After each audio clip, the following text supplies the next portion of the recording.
अध्याय 46 पहली क्लास और पहला टकराव। सुबह की हल्की किरणें धीरे धीरे कमरे में फैल रही थीं। खिड़की से आती सुनहरी रोशनी सीधे आर्यवीर के चेहरे पर पड़ रही थी। वह बिस्तर पर फैला हुआ था, पूरी तरह आराम में, जैसे दुनिया में कोई चिंता ही न हो। कुछ पल बीते, फिर उसकी आंखें हल्के से खुलीं। उसने एक लंबी अंगड़ाई ली और फिर करवट बदल ली। मन ही मन उसने कहा, आज तो मैं कहीं नहीं जाऊंगा। सिस्टम तुरंत बोली, आज से गुरुकुल शुरू है। उठ जा महाराज। आर्यवीर ने आंखें बंद रखते हुए कहा, नहीं, मैं बीमार हूं। सिस्टम हंसी, तू पैदा ही आराम करने के लिए हुआ है क्या? चल उठ। आर्यवीर धीरे से बैठ गया। उसके चेहरे पर हल्की नाराजगी थी, लेकिन आंखों में वही शरारत चमक रही थी। उधर वैदेही पहले से तैयार खड़ी थी। उसने मुस्कुराकर कहा, आज तुम्हारी पहली क्लास है। आर्यवीर ने उसे देखा और मन ही मन बोला, फंस गया। कुछ ही देर बाद गुरुकुल का विशाल कक्ष विद्यार्थियों से भर चुका था। हर तरफ अलग अलग संप्रदायों के बच्चे बैठे थे, कुछ ध्यान में, कुछ आपस में बात करते हुए, कुछ अपनी शक्ति का एहसास कराते हुए। जैसे ही दरवाजा खुला, आर्यवीर अंदर आया। पूरे कक्ष की नजरें उसकी ओर मुड़ गईं। कुछ के चेहरे पर आश्चर्य था, कुछ के चेहरे पर हल्की हंसी। एक छोटा बच्चा गुरुकुल की क्लास में। तभी अचानक चारों दिशाओं से चार आवाजें आईं। आर्यवीर, अद्वैका, निष्ठा, ईशानी और अन्विता एक साथ उसकी तरफ बढ़ीं। अगले ही पल चारों उसके पास पहुंच गईं।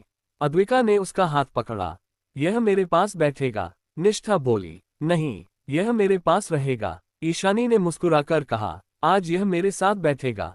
अन्विता ने बिना कुछ कहे उसे अपनी तरफ खींच लिया। तुम सब हटो। चारों के बीच फिर वही हल्का झगड़ा शुरू हो गया। आर्यवीर बीच में खड़ा था। मन ही मन बोला, फिर से शुरू। सिस्टम ने हंसते हुए कहा, तू तो बहुत डिमांड में है। आर्यवीर ने चिढ़कर कहा, चुप। तभी एक भारी आवाज आई, यह क्या हो रहा है? सबकी नजर उस दिशा में गई। एक लंबा सा लड़का खड़ा था। उसकी आंखों में घमंड साफ दिख रहा था। वह धीरे से बोला, ये बच्चा यहाँ क्या कर रहा है? ये गुरुकुल है, खेलने की जगह नहीं। कक्ष में हल्की खामोशी छा गई। अद्वैका की आंखों में गुस्सा चमका। निष्ठा की नजर ठंडी हो गई। अन्विता आगे बढ़ने ही वाली थी। तभी प्रखर आगे आया। उसका चेहरा शांत था, लेकिन उसकी उपस्थिति भारी थी। उसने सीधे उस लड़के की आंखों में देखा। कुछ पल सिर्फ खामोशी, फिर वह बोला, अपनी सीमा में रहो। उसकी आवाज धीमी थी, लेकिन असर गहरा था। लड़का कुछ पल चुप रहा, फिर हल्का सा मुस्कुराया और बैठ गया। तनाव धीरे धीरे खत्म हो गया। तभी दरवाजा फिर खुला। वैदेही अंदर आए। पूरे कक्ष में तुरंत सन्नाटा छा गया। उसकी नजर पूरे कक्ष पर घूमी, फिर सीधी आर्यवीर पर रुकी, और फिर चारों लड़कियों पर। उसने सख्त स्वर में कहा, ये गुरुकुल है, यहाँ अनुशासन सबसे पहले आता है। चारों तुरंत शांत हो गईं। आर्यवीर को एक जगह बैठा दिया गया। क्लास शुरू हुई। समय धीरे धीरे बीतता गया, लेकिन हर कोई बीच बीच में आर्यवीर की तरफ देख रहा था, जैसे वह कोई साधारण बच्चा नहीं, कुछ और हो। क्लास खत्म हुई। विद्यार्थी धीरे धीरे बाहर जाने लगे। आर्यवीर भी बाहर निकला। चारों फिर उसके आसपास आ गईं। दूर खड़ा प्रखर उन्हें देख रहा था। सब कुछ सामान्य लग रहा था, लेकिन ऊंचे स्तंभ की छाया में वही परछाई फिर खड़ी थी। इस बार उसकी नजर और गहरी थी, सीधी आर्यवीर पर, और उसके होठों पर एक हल्की मुस्कान फिर उभरी, जैसे खेल अभी शुरू हुआ हो। अध्याय 47 अभ्यास मैदान और उठते सवाल। गुरुकुल का विशाल अभ्यास मैदान आज पहले से भी अधिक जीवंत था। चारों ओर अलग अलग समूहों में विद्यार्थी अपनी अपनी साधना और प्रशिक्षण में लगे हुए थे। कहीं तलवारों की टकराहट की आवाज गूंज रही थी, तो कहीं ऊर्जा के प्रवाह से हवा तक भारी लग रही थी। धूल हल्के हल्के उड़ रही थी और पूरे वातावरण में एक तीव्रता थी। इसी बीच आर्यवीर मैदान में पहुंचा। जैसे ही वह अंदर आया, उसकी नजर हर तरफ दौड़ने लगी। मन ही मन वह बोला, ये जगह तो मजेदार है। अगले ही पल वह इधर उधर भागने लगा। किसी के पास जाकर उसकी तलवार छू लेता, किसी के अभ्यास के बीच में खड़ा हो जाता, तो कभी बिना वजह हंसने लगता। सिस्टम तुरंत बोली, तू पढ़ने आया है या सकस करने? आर्यवीर हंसा, दोनों। सिस्टम ने तंज मारा, तुझे देखकर तो लग भी रहा है। उधर अद्वैका, निष्ठा, ईशानी और अन्विता चारों उसके पीछे पीछे घूम रही थीं। अद्वैका बोली, सावधान रहो, वह गिर जाएगा। निष्ठा ने उसका हाथ पकड़ लिया। इधर आओ, शांत रहो। ईशानी हल्के से मुस्कुराए, उसे रहने दो, खुश है। अन्विता ने झुंझलाकर कहा, तुम सब हटो। मैं संभालती हूँ। चारों फिर अपने अपने तरीके से उसे अपने पास रखने की कोशिश करने लगी। आर्यवीर बीच में फंसा हुआ था। मन ही मन बोला, मैं कोई खिलौना हूं क्या? सिस्टम हंसी, हाँ, थोड़ा सा। तभी एक आवाज गूंजी, वही आवाज जो कल भी आई थी। सबकी नजर उस दिशा में गई। वह लड़का फिर से खड़ा था। इस बार उसके चेहरे पर और ज्यादा तिरस्कार था। वह धीरे धीरे आगे आया और बोला, ये बच्चा यहाँ क्या कर रहा है? अभ्यास मैदान कोई खेलने की जगह नहीं है। उसकी नजर सीधी आर्यवीर पर थी। अद्विका आगे बढ़ने ही वाली थी, लेकिन वह लड़का फिर बोला, नाम है मेरा आदित्य सूर्यांश। सूर्यदेव संप्रदाय से हूं मैं, और यहाँ हर कोई अपनी ताकत साबित करके आता है, न कि ऐसे ही। वातावरण में हल्की खामोशी छा गई। आर्यवीर उसे देख रहा था। मन ही मन बोला, ये फिर आ गया। सिस्टम बोली, इसको तेरी बहुत चिंता है। तभी आसपास खड़े कुछ अन्य गुरु भी आगे आए। उनके चेहरे गंभीर थे। उनमें से एक ने कहा, ये बात सही है, गुरुकुल में प्रवेश के नियम होते हैं। दूसरे गुरु ने जोड़ा, यह बालक अभी बहुत छोटा है। न कोई परीक्षा दी, न कोई शक्ति प्रदर्शन, फिर इसे सीधे आंतरिक विद्यार्थी का स्थान कैसे मिल गया? तीसरे ने कहा, सिर्फ नाम के आधार पर प्रवेश देना उचित नहीं। ये गुरुकुल है, कोई साधारण स्थान नहीं। धीरे धीरे कुछ और गुरु भी सहमति में सिर हिलाने लगे। वातावरण अब गंभीर हो चुका था। चारों लड़कियां गुस्से में थीं, लेकिन इस बार वे भी शांत खड़ी रहीं। तभी एक कदमों की आहट आई। सबकी नजर एक साथ मुड़ी। वैदेही रघुवंशी आगे आए। उसका चेहरा शांत था, लेकिन उसकी आंखों में एक दृढ़ता थी। वह सबके सामने आकर खड़ी हो गई। कुछ पल तक उसने कुछ नहीं कहा। फिर धीरे लेकिन स्पष्ट स्वर में बोली, यह मेरा शिष्य है। पूरे मैदान में सन्नाटा छा गया। उसने आगे कहा, मैं इसे व्यक्तिगत रूप से शिक्षा दूंगी। किसी को कोई आपत्ति है? कुछ पल के लिए कोई कुछ नहीं बोला। गुरु एक दूसरे को देखने लगे। आदित्य सूर्यांश भी चुप खड़ा रहा।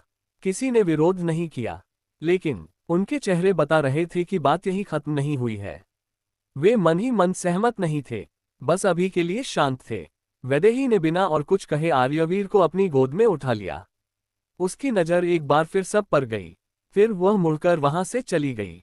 चारों लड़कियां उसके पीछे पीछे चलने लगीं। प्रखर दूर खड़ा ये सब देख रहा था। उसके चेहरे पर हल्की गंभीरता थी। मन ही मन उसने कहा, अब बात यही नहीं रुकेगी। उधर गुरुओं के बीच हल्की फुसफुसाहट शुरू हो चुकी थी, और उस फुसफुसाहट में एक ही बात थी, सवाल और शक। अभ्यास मैदान में फिर से हलचल शुरू हो गई, लेकिन अब वातावरण पहले जैसा नहीं रहा था। अध्याय 48, बंद दरवाजों के पीछे का फैसला। अभ्यास मैदान की हलचल धीरे धीरे शांत हो चुकी थी, लेकिन उस शांति के भीतर एक नया तूफान जन्म ले चुका था। जो बातें खुले मैदान में नहीं कही जा सकी, अब वे बंद दरवाजों के पीछे आकार लेने वाली थीं। गुरुकुल के एक विशाल सभा कक्ष में कुछ गुरु एकत्र हुए थे। वातावरण भारी था। कोई ऊंची आवाज में नहीं बोल रहा था, लेकिन हर शब्द में तीखापन था। एक गुरु ने धीरे लेकिन स्पष्ट स्वर में कहा, यह नियमों के विरुद्ध है। दूसरे ने तुरंत सहमति जताई, गुरुकुल में प्रवेश के अपने मापदंड हैं। कोई भी सीधे आंतरिक विद्यार्थी नहीं बन सकता।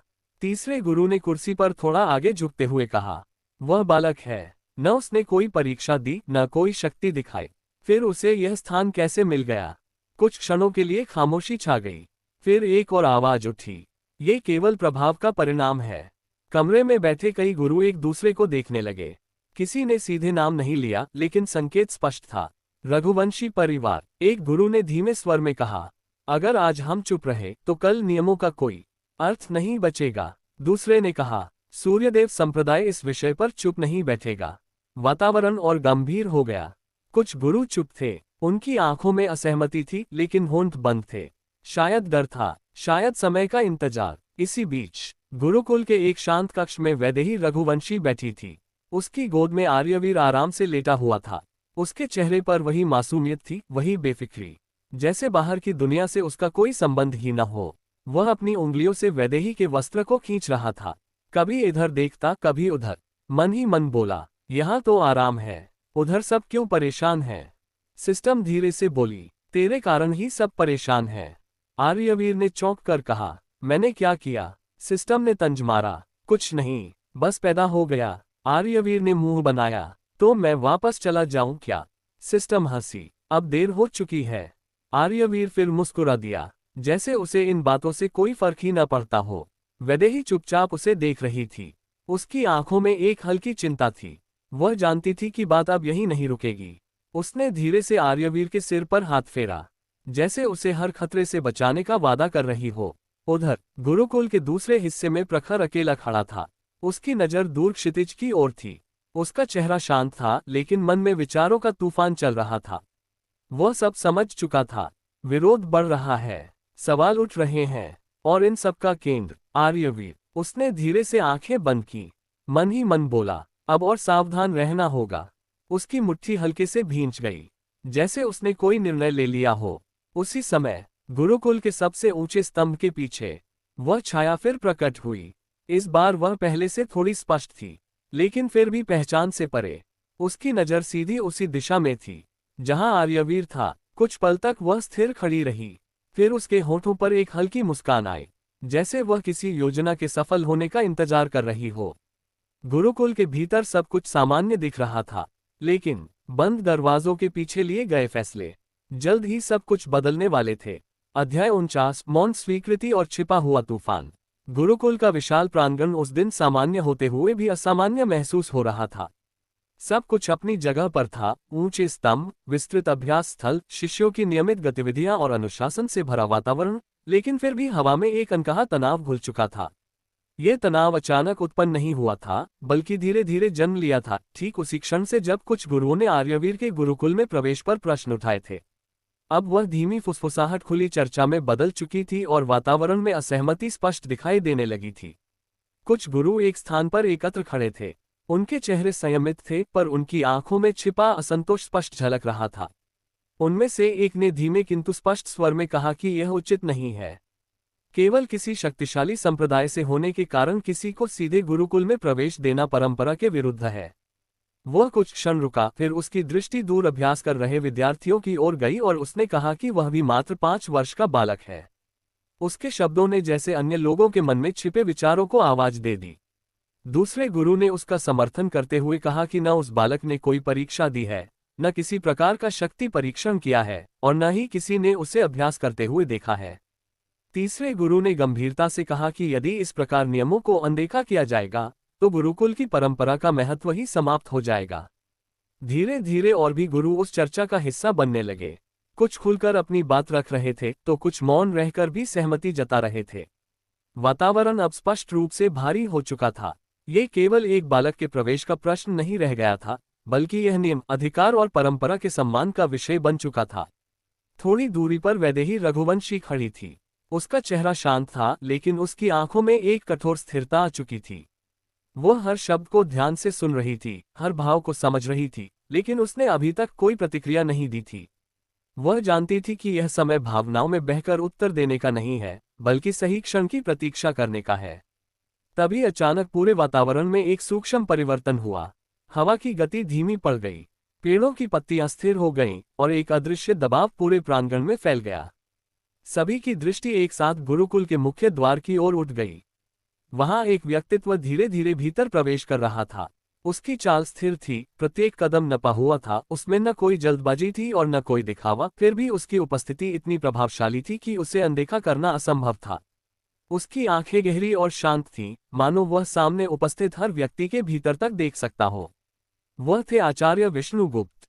जैसे ही उनका नाम मन में उभरा, वातावरण और भी गंभीर हो गया। जो गुरु अभी कुछ क्षण पहले तक प्रश्न उठा रहे थे, वे अब मौन हो गए। कुछ ने अपनी दृष्टि झुका ली, तो कुछ अनायास ही सावधान मुद्रा में खड़े हो गए। आचार्य विष्णुगुप्त बिना रुके आगे बढ़ते रहे और सीधे उन गुरुओं के सामने आकर ठहर गए जिन्होंने प्रश्न उठाए थे। कुछ क्षणों तक उन्होंने कुछ नहीं कहा, केवल अपनी गहरी और स्थिर दृष्टि से उन्हें देखा। वह दृष्टि न कठोर थी, न क्रोध से भरी, फिर भी उसमें इतनी शक्ति थी कि सामने खड़े लोगों का आत्मविश्वास डगमगा गया। एक एक करके उनकी आंखें झुकने लगीं और उनके शब्द जैसे उनके भीतर ही रुक गए। फिर आचार्य विष्णुगुप्त ने शांत और नियंत्रित स्वर में कहा कि गुरुकुल में निर्णय भावनाओं से नहीं लिए जाते, बल्कि समझ के आधार पर लिए जाते हैं। उनकी आवाज ऊंची नहीं थी, फिर भी हर शब्द पूरे प्रांगण में स्पष्ट सुनाई दे रहा था। उन्होंने आगे कहा कि हर निर्णय के पीछे एक कारण होता है। इसके बाद वह चुप हो गए। उन्होंने कोई तर्क नहीं दिया, कोई स्पष्टीकरण नहीं दिया, फिर भी उनके शब्दों ने पूरी बहस को वहीं समाप्त कर दिया। पूरा प्रांगण एक बार फिर सन्नाटे में डूब गया, लेकिन इस बार का सन्नाटा अलग था। यह विरोध का नहीं, बल्कि स्वीकृति का सन्नाटा था। आचार्य विष्णुगुप्त ने एक क्षण के लिए अपनी दृष्टि वैदेही रघुवंशी की ओर मोड़ी। उसे एक क्षण में बिना शब्दों के बहुत कुछ स्पष्ट हो गया। फिर वह बिना कुछ और कहे आगे बढ़ गए। उनके जाते ही वातावरण फिर से सामान्य होने लगा। हवा चलने लगी, पत्तियां हिलने लगीं और ध्वनियां लौट आईं। लेकिन उपस्थित प्रत्येक व्यक्ति के भीतर कुछ बदल चुका था। जो गुरु प्रश्न उठा रहे थे, वे अब शांत खड़े थे। किसी ने कुछ नहीं कहा, क्योंकि अब कहने के लिए कुछ शेष नहीं था। अब यह स्पष्ट हो चुका था कि आचार्य विष्णुगुप्त केवल गुरुकुल के प्रधानाचार्य नहीं हैं। वह अमलोक के दूसरे सबसे शक्तिशाली व्यक्ति हैं, रुद्रवीर के बाद जिनसे ऊपर कोई नहीं है। और जब उन्होंने स्वयं मौन रूप से इस निर्णय को स्वीकार कर लिया, तब यह विषय पूर्ण रूप से समाप्त हो गया। उस शांत सतह के नीचे भविष्य का एक बड़ा तूफान अभी भी आकार ले रहा था। अध्याय समाप्त। अध्याय 50। पहली चुनौती। गुरुकुल का वही विशाल प्रांगण जहां कुछ ही क्षण पहले सन्नाटा छाया हुआ था, अब धीरे धीरे सामान्य होता हुआ दिखाई दे रहा था। आचार्य विष्णुगुप्त अपने शब्द कहकर आगे बढ़ चुके थे और उनके जाते ही वातावरण में फैला भारी दबाव जैसे हल्का होने लगा था। फिर भी उस स्थान पर खड़े हर व्यक्ति के मन में अभी भी वही हलचल चल रही थी। कुछ गुरु शांत खड़े थे, कुछ भीतर ही भीतर असंतोष दबाए हुए थे और कुछ केवल देख रहे थे कि आगे क्या होने वाला है। इस पूरे दृश्य को दूर खड़ा आर्यवीर चुपचाप देख रहा था। उसकी आंखों में वही मासूमियत थी, लेकिन उस मासूमियत के पीछे कुछ और भी था, जैसे वह हर बात को समझ रहा हो, हर भाव को पढ़ रहा हो। तभी उसके भीतर सिस्टम की आवाज गूंजी। उसने तंज भरे अंदाज में कहा कि देखो, तुम्हारी वजह से बेचारे बूढ़े दादाजी को कितनी परेशानी उठानी पड़ रही है। तुम्हारे लिए वह खड़े हो रहे हैं और तुम बस ऐसे ही खड़े देख रहे हो। कुछ पल की चुप्पी के बाद सिस्टम ने फिर कहा कि अगर तुम अपनी थोड़ी सी ताकत दिखा दोगे तो तुम्हारा क्या बिगड़ जाएगा। आर्यवीर चुप रहा, लेकिन इस बार यह बात उसके मन में उतर गई।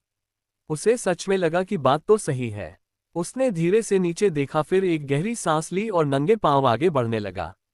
उसके छोटे छोटे कदम उस विशाल प्रांगण में अजीब सा दृश्य बना रहे थे।